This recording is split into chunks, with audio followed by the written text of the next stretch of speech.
Voilà, nous voulons arriver à la troisième partie de ce troisième cours de troisième année.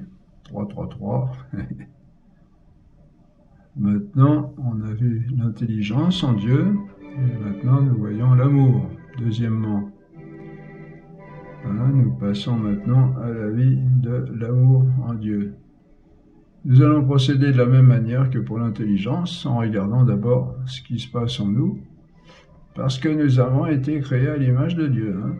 Et ensuite, en nous appuyant sur l'autorité divine du Nouveau Testament et sur celle du magistère.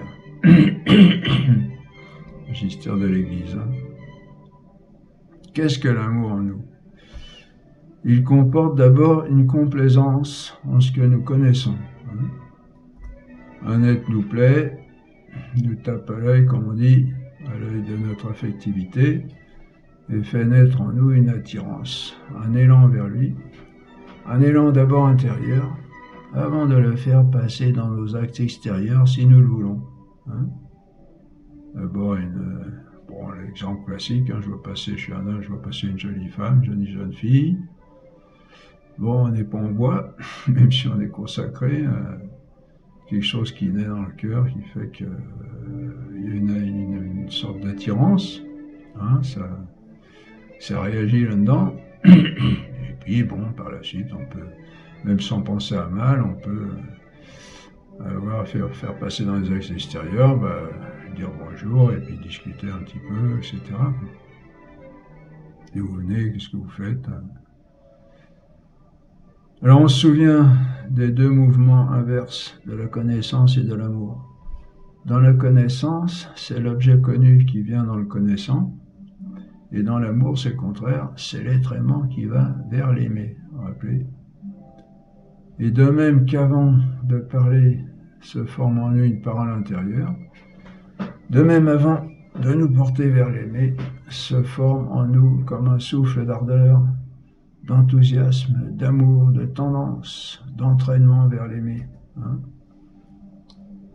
C'est ce qu'on appelle en grec pneuma, et en latin spiritus, qui veulent dire tous les deux souffle. Et de même que le souffle, le vent entraîne tout sur son passage, de même on appelle esprit l'élan qui entraîne l'aimant vers l'aimé. Vous voyez, une espèce d'attirance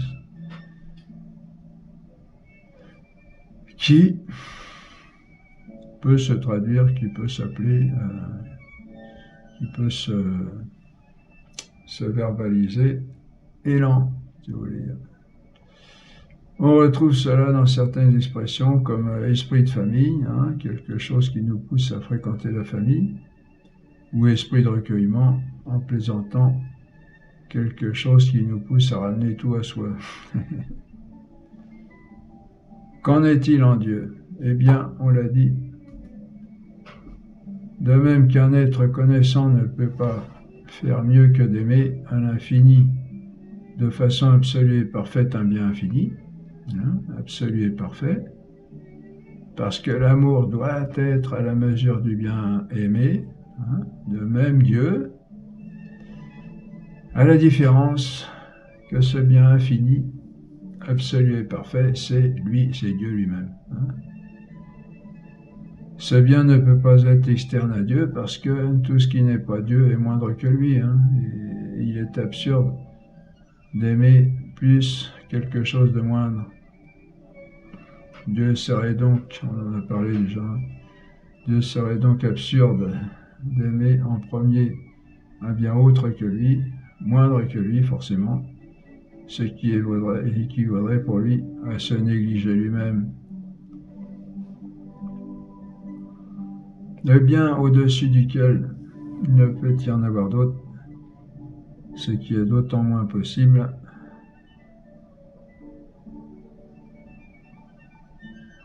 et d'autant plus absurde que tout vient de lui.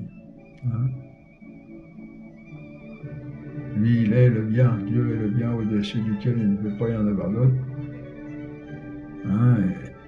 S'il aimait un autre bien que lui, il aimerait un bien moindre. Ce serait d'autant plus absurde que tout vient de lui. Donc Dieu, se connaissant parfaitement lui-même, s'aime de même parfaitement lui-même, comme le bien fini, absolu et parfait. Et nous avons maintenant bien compris qu'il ne peut s'agir en lui d'égoïsme, bien au contraire, comme il peut arriver en nous, parce que son amour à lui est parfaitement ajusté au bien qu'il est. Il est le juste d'entre les justes. Donc tout ce qu'il fait est parfaitement adapté, parfaitement ajusté, parfaitement réalisé. Il serait au contraire complètement absurde qu'il ne s'aime pas lui-même comme le bien infini. C'est là qu'il faut sortir nos clichés un petit peu figés et comprendre les choses comme elles sont. Quel est cet amour en Dieu? La philosophie ne saurait aller plus loin. Pardon. Le Nouveau Testament nous apprend qu'il y a un Saint-Esprit et qu'il est Dieu.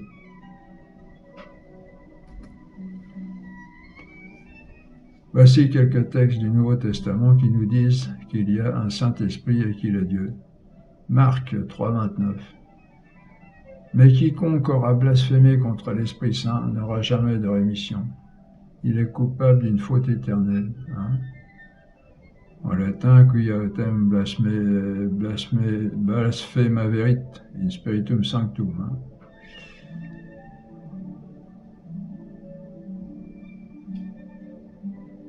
On ne blasphème que contre Dieu. Actes des apôtres 28-25. Ils se séparaient sans être d'accord entre eux, quand Paul dit ce simple mot: « Elles sont bien vraies les paroles que l'Esprit Saint a dites à vos pères par la bouche du prophète Isaïe. » Fin de citation. C'est Dieu qui a parlé par la bouche du prophète Isaïe, comme en tout prophète. Donc le Saint-Esprit est Dieu.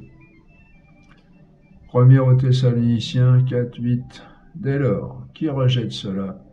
Ce n'est pas un homme qui le rejette, c'est Dieu, lui qui vous a fait le don de son Esprit Saint.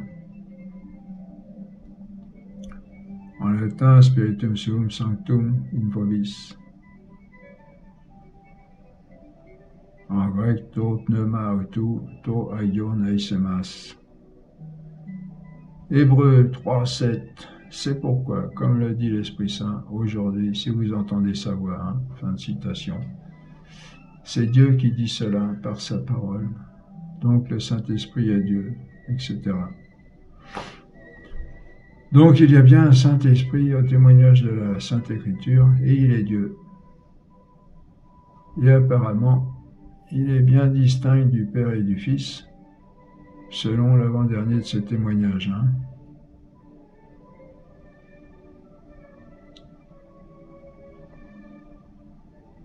Le Saint Paul qui cite Dieu, lui qui vous a fait don de son Esprit Saint. De là à affirmer qu'il est une personne de la Sainte Trinité, il semble que la Sainte Écriture ne suffise plus. Il faut recourir à la tradition, c'est-à-dire à tous ces travaux théologiques qui ont eu lieu à travers l'histoire pour expliciter la Sainte Écriture, et au magistère de l'Église, revêtu de l'autorité de Jésus qu'il a institué comme son successeur, comme on l'a dit, comme on l'a rappelé.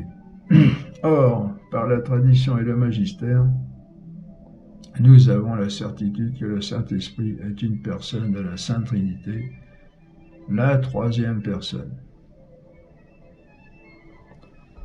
À partir de cette autorité, et en nous aidant de ce fait que nous soyons créés à l'image de Dieu, essayons de comprendre quel est le rôle de cette troisième personne divine dans la Sainte Trinité.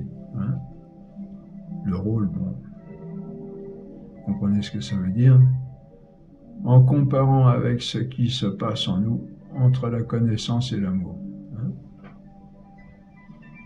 Nous savons encore par cette autorité que le Saint-Esprit est l'amour de Dieu, de même que le Verbe, le Fils, est la connaissance, la pensée de Dieu. La pensée de Dieu. Le Verbe de Dieu, c'est Dieu se connaissant lui-même, et l'Esprit Saint, c'est Dieu s'aimant lui-même, comme le bien absolu, infini et parfait. Donc, de ce que Dieu se connaît, il en procède un amour infini pour ce bien infini qu'il est. Et comme Dieu se connaissant, c'est le Fils qui procède du Père, Dieu s'aimant, ce sera l'amour qui procède de cette connaissance du Fils, en fait. Ce sera le Fils plein d'amour pour son Père, puisque de la connaissance de ce bien infini que Dieu doit procéder l'amour infini. Autrement dit, comme cette connaissance de Dieu est le Fils, si de cette connaissance de Dieu doit procéder l'amour de Dieu, du Fils doit procéder le Saint-Esprit. Vous voyez, entre parenthèses, que les orthodoxes, ils sont... Bon, on a dit que c'était un prétexte, hein. Ils avaient surtout envie de se séparer, ou du moins de ne pas s'unir, et ils ont trouvé un prétexte. Enfin, je crois qu'il n'y a pas que celui-là, mais c'est le principal. De ce fait, le Saint-Esprit, c'est l'amour de Dieu s'aimant lui-même dans le Fils, qui est connaissance de Dieu. D'où doit jaillir l'amour comme procédant de cette connaissance?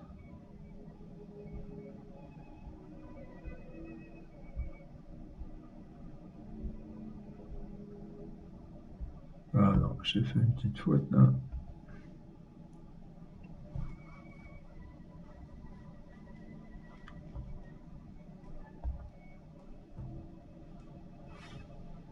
Et donc, premièrement, le Saint-Esprit, c'est l'amour de Dieu s'aimant lui-même dans le Fils.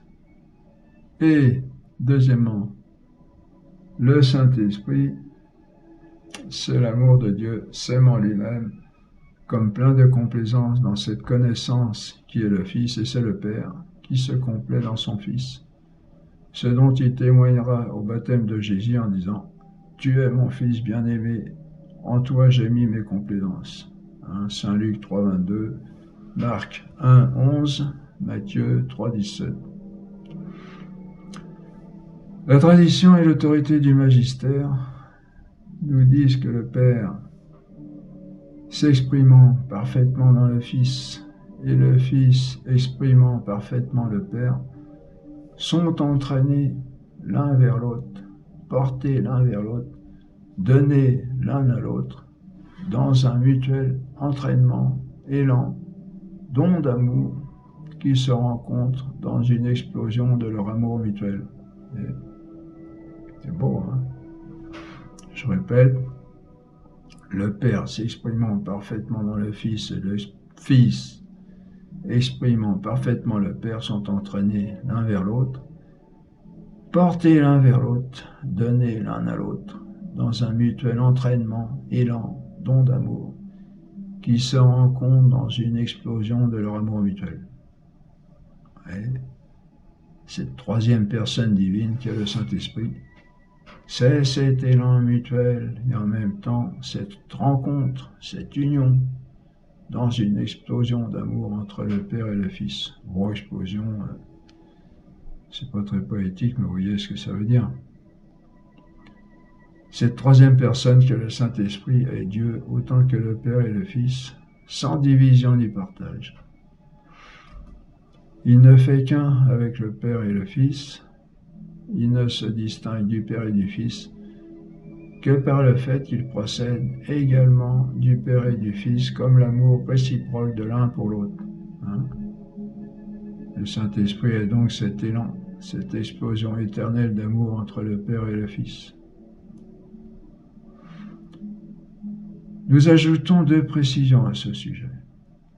Premièrement, notre credo affirme que le Saint-Esprit procède du Père et du Fils. En latin, credo et in spiritum sanctum dominum et vivificantem, quia patre filioque procedit. Qui procède du Père et du Fils. Filioque, le que ça veut dire et en latin. C'est une des façons d'exprimer que qui s'attache à la fin d'un mot, à la fin du deuxième mot général. Le filioque est célèbre parce qu'il est à la racine du désaccord entre l'Église latine et l'Église grecque, laquelle n'admet pas ce filioque. Mais il y a deux raisons pour que le Saint-Esprit procède également du Père et du Fils. La première,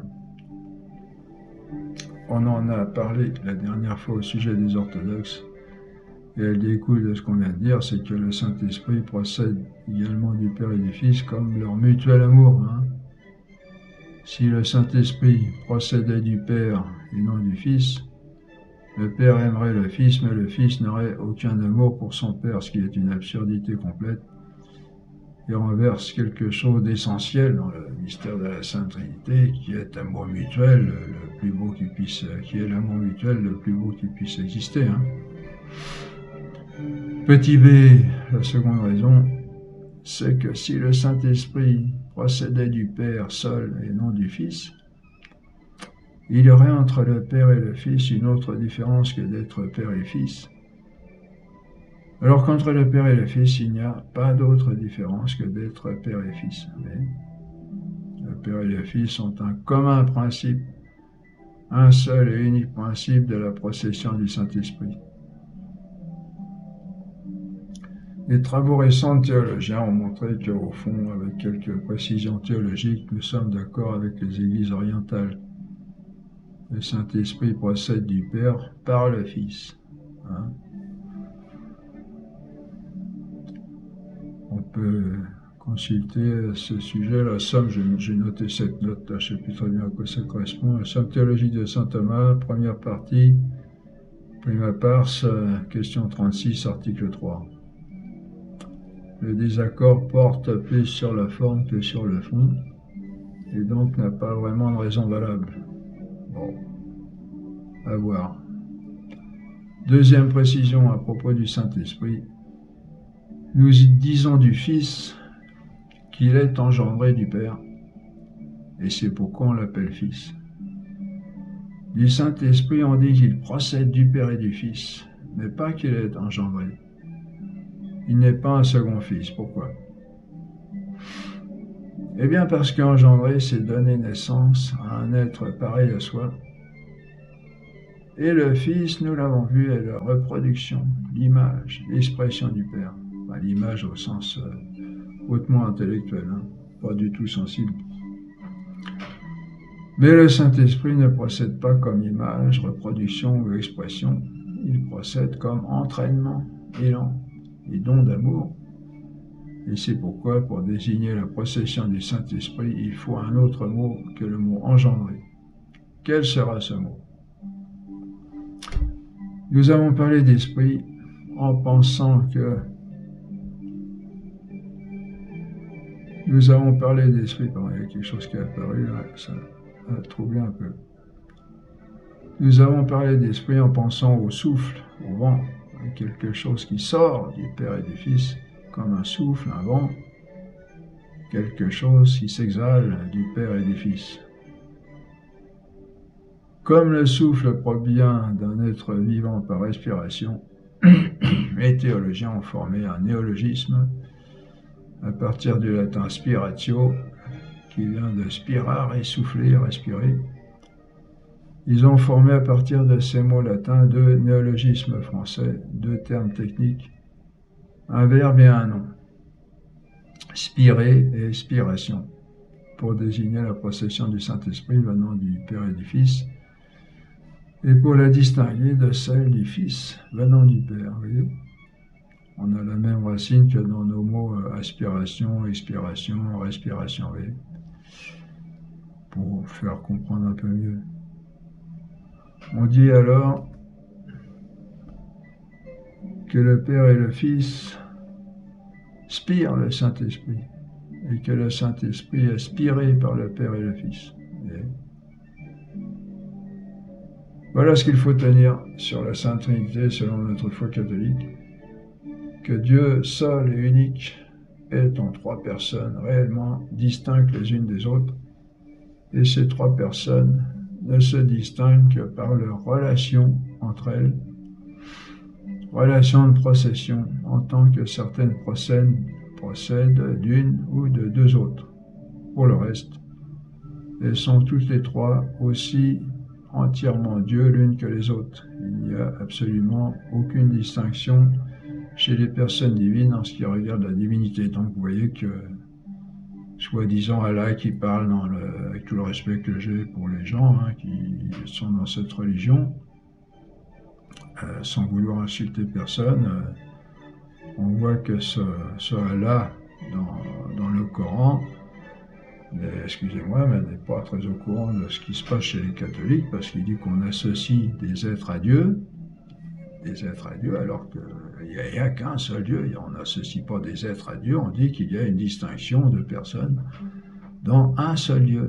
Et c'est le mystère de la Sainte Trinité qui découle, selon mon avis, de la révélation, qui est certifiée par les raisons de croire, etc. Vous voyez, ça se fait pas n'importe comment. Donc, si Allah était Dieu, il saurait que les chrétiens ne font pas plusieurs dieux, ils ne donnent pas d'associés à Dieu, mais il n'y a qu'un seul Dieu en trois personnes. Alors c'est un mystère qui n'est pas facile à comprendre, qui est même pas... Bon, on ne peut pas dire pas compréhensible du tout, mais on peut en saisir quelques aspects, mais c'est quand même le mystère de Dieu, en Dieu lui-même. Bon, si vous voulez, c'est un petit peu comme nous, on a une intelligence, on a une connaissance, on a un amour, bon, tout ça c'est en nous, chez nous ce sont pas des accidents, mais des propres, je crois on dit en philosophie technique. Chez nous, ce ne sont pas des personnes, et en Dieu, c'est un peu la même chose, bon, même au sens très éloigné, mais avec une certaine ressemblance quand même. Et chez Dieu, ce sont des personnes, alors que chez nous, ce sont des facultés. De ce fait découle ce que les théologiens appellent la circumcision des personnes divines, c'est-à-dire que chacune des trois personnes divines est dans les deux autres, car du fait que chacune des trois personnes est Dieu, et que Dieu est les trois personnes, dans chacune des trois personnes divines, il y a les deux autres. Circumcision, alors là on comprend un petit peu encore moins. Est-ce qu'elles se distinguent et en même temps elles sont d'une certaine façon la même chose? Bon, elles sont la même chose sous un certain rapport et elles se distinguent sous un autre rapport, c'est-à-dire le rapport des processions. En tant qu'elles procèdent, certaines procèdent l'une ou les unes des autres. Nous pouvons résumer ce que nous venons d'exposer en disant qu'il y a en Dieu un seul Dieu, premièrement, un seul Dieu, une seule nature, une seule substance. Deuxièmement, deux processions, la procession du Fils qui est génération et la procession du Saint-Esprit qui est aspiration. Troisièmement, il y a trois personnes, le Père, le Fils et le Saint-Esprit. Quatrièmement, il y a quatre relations, la paternité, la filiation, la relation au Saint-Esprit qui est commune au Père et au Fils, et la relation du Saint-Esprit au Père et au Fils.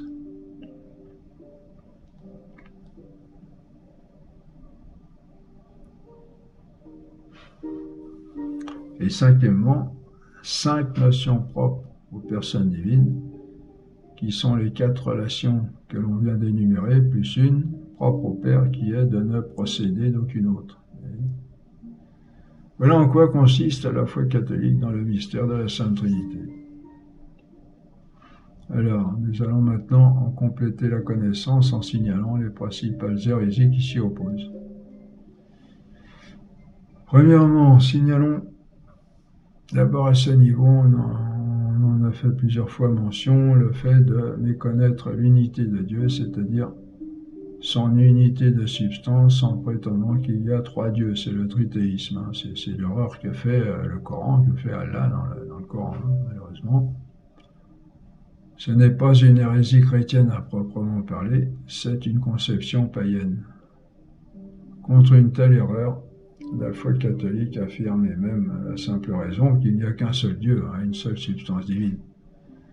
La simple raison, parce qu'on l'a démontré en première année, en philosophie, on démontre qu'il ne peut y avoir qu'un seul Dieu. Deuxièmement, autre hérésie, méconnaître la distinction réelle des trois personnes. C'est l'hérésie de Sabellius, qu'on appelle encore le modalisme. Pour Sabellius, il n'y a pas de distinction réelle entre les trois personnes. Les trois personnes ne seraient que trois aspects du Dieu unique, comme quand nous désignons Dieu comme l'Éternel, le Tout-Puissant, le Créateur. Il n'y a pas de distinction réelle. En l'Éternel, le Tout-Puissant, le Créateur, ce sont trois aspects du Dieu unique. De même, pour eux, le Père et le Fils et le Saint-Esprit ne seraient que des modalités du Dieu unique, et c'est pourquoi on appelle cette hérésie le modalisme. Contre cette hérésie, la foi chrétienne affirme la distinction réelle des trois personnes, fondée, comme nous l'avons expliqué, sur la réciprocité de leurs relations mutuelles. Troisièmement, il y a eu au IVe siècle l'hérésie d'Arius, alors là très répandue et qui a fait beaucoup de mal. C'était assez violent, hein. Il y avait des tas de morts, hein. Pas des guerres, mais des persécutions, des bagarres, qui a fait beaucoup de mal et de nombreuses victimes chez les fidèles, hein, qu'ils persécutaient de toute manière. Hérésie condamnée par le concile de Nicée, sous l'influence prédominante des grands docteurs Saint Hilaire, Saint Athanase, Saint Nicolas. Arius prétendait que le Fils n'est pas Dieu, voyez, qu'il est la première créature, la première et la plus élevée des créatures, mais seulement une créature, et par conséquent qu'il n'est pas l'égal du Père. Contre cette hérésie d'Arius, le concile de Nicée a défini que le Fils est consubstantiel au Père, comme on l'a vu, qu'il est la même substance divine que le Père, l'égal du Père. Il est Dieu tout autant que le Père. À cette hérésie d'Arius a fait suite l'hérésie macédonienne, condamnée par le concile de Constantinople, hérésie qui prétendait que le Saint-Esprit n'est pas Dieu, qu'il n'est pas l'égal du Père et du Fils, qui ne serait que la première des créatures. Vous voyez, l'imagination débordante de l'homme. Contre cette hérésie macédonienne, le concile de Constantinople a défini que le Saint-Esprit est Dieu, en égalité de nature divine avec le Père et le Fils, en unité de substance avec le Père et le Fils. Voyons ainsi comment la foi chrétienne comporte à la fois l'unité de Dieu, c'est-à-dire l'unité de la substance divine et la distinction réelle des trois personnes. Continuons de préciser de façon théologique ce mystère de la Sainte Trinité. Nous venons de voir que chaque personne, en tant qu'elle se distingue des autres, a une relation authentique. C'est même cette relation qui les distingue entre elles, et uniquement cette relation. Or, nous savons depuis le cours de philosophie de première année que la relation est un accident, dont la substance est le sujet. Aïe. Alors, comme il n'y a pas d'accident en Dieu, comme on l'a vu aussi cette première année, on est obligé d'admettre que les trois personnes divines ont des relations qui sont identiques à la substance divine. N'y aurait-il pas là quelque chose de contradictoire et donc d'impossible? Ce qui définit l'accident, c'est de n'exister qu'en un autre qui en est le sujet. Il ne peut pas exister tout seul, l'accident. On dit en latin in alio. Ce qui définit la relation, c'est de se rapporter à un autre. On dira en latin, c'est d'être ad aliud. Voilà, ce qui définit l'accident, c'est d'être in alio. Et ce qui définit la relation, c'est de se rapporter à un autre. On dira en latin ad aliud. Être. Donc la question est, est-ce que dans le champ de notre expérience, l'ad aliud, qui définit la relation implique nécessairement in alio propre à l'accident? Réponse, il ne semble pas. Car ce qui définit en tant que tel la relation, ce n'est pas l'in alio, c'est l'ad aliud. Hein? C'est-à-dire pas dans quelque chose d'autre, mais en relation avec quelque chose d'autre. L'ad aliud. L'ad aliud n'implique pas nécessairement en lui in alio. En français, le fait d'être dirigé vers un autre n'implique pas forcément en soi le fait d'être dans un autre. Hein, vous voyez ? Donc il n'est pas contradictoire que dans le monde incompréhensible pour nous de Dieu, qui n'admet aucun accident, il y a une relation qui vérifie l'ad aliud sans pour autant impliquer in alio et qui par conséquent soit la substance.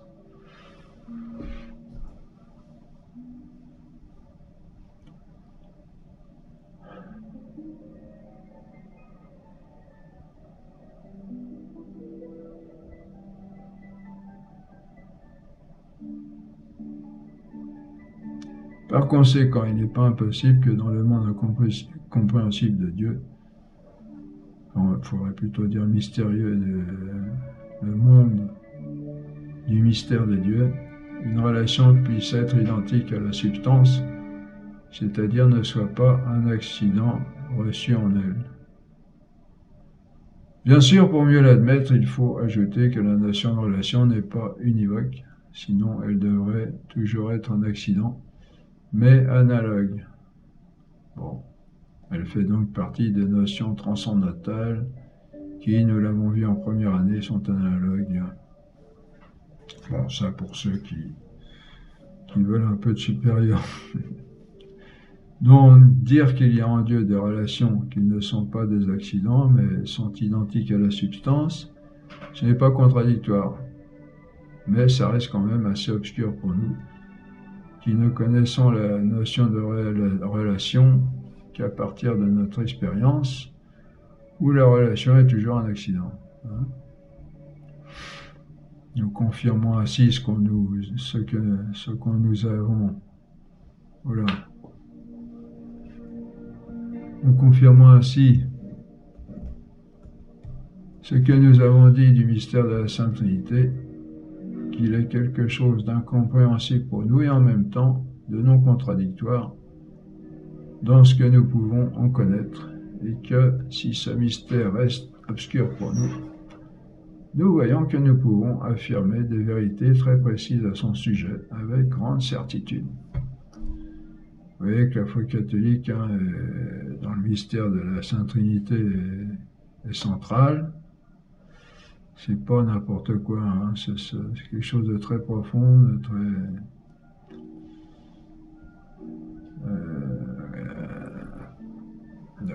qui exprime, qui pénètre, qui sonde plus ou moins le mystère de Dieu et en même temps qui reste incompréhensible et puis qui en même temps arrive à déterminer les choses avec pas mal de précision et grande certitude. Vous voyez.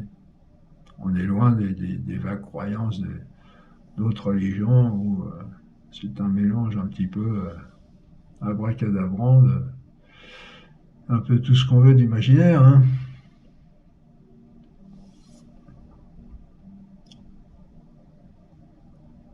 Alors, une objection encore qui s'oppose à ce mystère de la Sainte Trinité, objection assez importante. Nous savons maintenant que le Père est identique à la substance divine et de même le Fils. Or, un axiome fondamental qui se tient à la base de tout raisonnement, c'est-à-dire en définitive de toute la pensée humaine, sans lequel la pensée humaine ne serait pas, dit que deux choses égales à une même troisième sont égales entre elles. Aïe, aïe, aïe, aïe. Vous voyez, on n'hésite pas, dans l'islam, pour reprendre le même exemple, on ne peut pas approfondir la théologie. Enfin bon, il y a des spécialistes, on dit, mais faut pas trop discuter les vérités qui y sont, alors que là, on n'hésite pas, vous voyez, et puis ça, pas gratuitement, histoire de contredire, mais à partir de sciences très précises et très connues, très certaines, Hein, deux choses égales une même troisième sont égales entre elles. Donc, à partir de cet axiome, on peut dire que si le Père et le Fils sont identiques à la substance divine, ils sont identiques entre eux, voyez, et donc n'ont rien pour se distinguer entre eux. Et ainsi, ils sont la même chose et non pas de personnes distinctes. Voyez, on pourrait objecter ça. Bien, la réponse est encore cet immense Aristote qui nous la donne. Hein. Donc, il est traité du mystère de la Sainte Trinité. C'est encore mieux, hein, mais en traitant un autre sujet. Vous voyez, il va donner la réponse sans le savoir. Il dit donc que deux choses sont identiques à une même troisième si on les prend de manière absolue. Voyez. Mais si l'une de ces choses inclut une relation à l'autre, et que l'autre inclut la relation réciproque, alors elle se distingue par là, tout en étant identique à une même troisième. Vous voyez, Aristote, sans le savoir, a résolu une question très importante du mystère de la Sainte Trinité, comme quoi, vous voyez, on ne peut pas dire qu'il était de parti pris, parce que ce qu'il étudiait ne s'appliquait pas à ce problème-là. Donc, vous voyez, c'est merveilleux en fin de compte, parce qu'on trouve des solutions chez des gens qui pensaient tout à fait autre chose. Hein, nous constatons encore l'étroite dépendance entre la foi et la raison. En ce qu'un philosophe païen, hein, Aristote, hein, c'est bien avant Jésus, hein, c'était au 5e siècle avant Jésus-Christ, je crois, quelque chose comme ça. Un philosophe païen nous donne la solution d'un problème apparemment insoluble sur le mystère de la Sainte Trinité. Voyez. Comme quoi, non seulement la foi et la raison ne s'opposent pas, mais se rejoignent comme ayant chacune un besoin indispensable de l'autre dans la progression de l'homme vers sa fin dernière. La foi ne remplace pas la raison, elle vient à son secours pour la faire aller plus loin. Parce que la raison, l'intelligence, c'est l'œil de l'âme, comme on l'a vu, par lequel nous contemplerons ce mystère à toute l'éternité, si nous avons la grâce d'y parvenir. C'est cet œil de l'âme, cette vue, cette lumière qui commence seule, naturellement, et qui ensuite est portée plus haut que sa nature, par la grâce de la foi, pour progresser de jour en jour jusqu'à la pleine vision de Dieu, la clarté complète. Certains ont essayé de représenter ce mystère avec des images. Bon, nous avons dit ce qu'il fallait en penser au début de ce cours. Car une image au sens propre est toujours du sensible et Dieu est complètement à l'opposé du sensible. Mais peut-être peut-on parler de symbole en ce domaine, d'une image faite, non pour représenter une image spirituelle, mais pour y faire penser, pour y conduire l'esprit, lui montrer la direction, comme dans l'art. On voit en effet représenter parfois dans des églises un triangle pour signifier, symboliser la Sainte Trinité. On peut alors voir chacun des trois angles du triangle identiques entre eux, en tant que représentant chacun toute la surface du triangle, et en même temps distincts entre eux par leur relation aux côtés auxquels chacun se rattache, et se rattachant chacun aux deux autres. Bon, voilà la merveille de ce mystère exposé par notre belle religion catholique, la seule vraie, parce que la seule révélée par Dieu lui-même, et non forgée par l'imagination de l'homme, et non seulement la religion révélée, mais encore aidée de la grâce dans ses recherches d'approfondissement de cette révélation par la raison. Voyez ? C'est un mystère d'amour en définitive, que ce mystère de la Sainte Trinité, mystère de Dieu le Père qui se donne tout entier en Dieu le Fils, et du Fils qui se donne tout entier au Père dans cet élan, cette explosion d'amour qu'est le Saint-Esprit. C'est un mystère d'amour parce que l'amour est don, Et c'est un don total que Dieu le Père fait dans le Fils, et le Fils au Père. Ainsi s'éclaire bien ce que dit saint Jean en ces deux expressions concises. Dieu est lumière, Dieu est amour. Dire que Dieu est amour, c'est dire que Dieu est don. Dieu est lumière, en étant une splendeur éclatante qui resplendit dans le Fils, qui en est la parfaite expression. Et ce resplendissement fait que le Père et le Fils s'enflamment dans un amour infini qui est le Saint-Esprit. Nous voyons ainsi quelle lumière le mystère de la Sainte Trinité nous apporte sur la vie intérieure de Dieu. C'est le commencement de notre vie en Dieu parce que tout commence avec la connaissance. C'est le commencement de notre relation avec les trois personnes divines, c'est-à-dire en définitive, le commencement de notre vie spirituelle. Parce que notre vie spirituelle est avant tout une vie intime avec la Sainte Trinité, comme on l'a dit. La suite de ce commencement, c'est-à-dire de notre relation avec ces trois personnes divines, c'est le mystère de notre destinée surnaturelle, dont nous traiterons la prochaine fois dans ce cours sur la grâce, qu'il ne faut absolument pas manquer. Voilà, fin de ce troisième cours de troisième année. Vous voyez que c'est très beau, hein.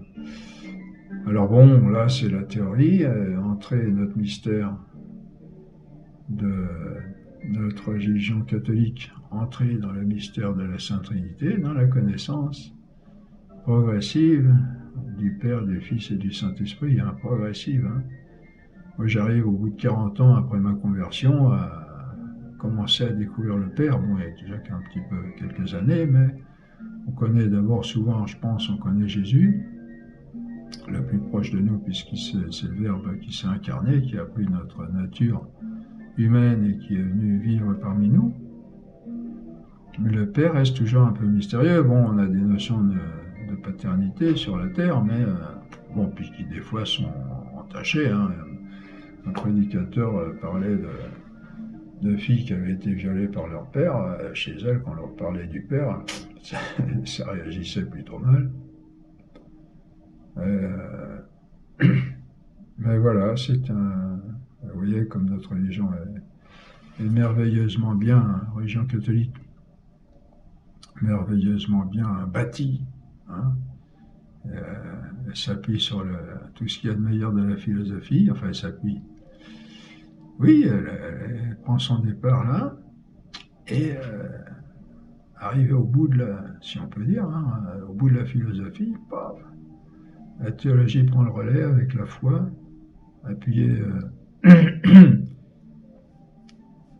ayant son déclic avec les raisons de croire, et avec la foi, on rentre dans la révélation de Dieu, avec sa grâce et sa lumière aussi, hein, pour découvrir plus profondément le mystère de Dieu, et le mystère de cet amour de Dieu pour nous, qui veut nous faire entrer dans son bonheur, dans son amitié, dans son intimité, dans sa famille. Hein. La destinée, on le verra, on en a déjà parlé un peu, c'est d'entrer dans la famille de Dieu. C'est pour ça qu'il faut qu'on soit transformé, qu'on soit divinisé. C'est pour ça que Jésus-Christ nous a laissé les sacrements. On va voir tout ça dans les cours qui suivent. Voilà, bien, bonne continuation, travaillez bien, parce que tout ça, c'est fondamental. Hein, et vous comprenez maintenant, si vous avez bien tout suivi, combien tout cela est nécessaire dans ce monde aujourd'hui où on ne sait plus grand-chose. On est un peu perdu et tout ça, ça va mal se terminer. Hein, si on n'a pas, moi, je prie beaucoup pour que on ne connaisse pas des moments terribles qui ont été annoncés par certaines prédictions. Mais on est mal parti. Hein, combien de nos frères ne savent plus rien de tout ça, alors que le péché est quelque chose de grave. Hein, et c'est la vie éternelle, comme on le disait, qui est en jeu. Et si on manque la vie éternelle, ben c'est fichu pour toujours. Hein.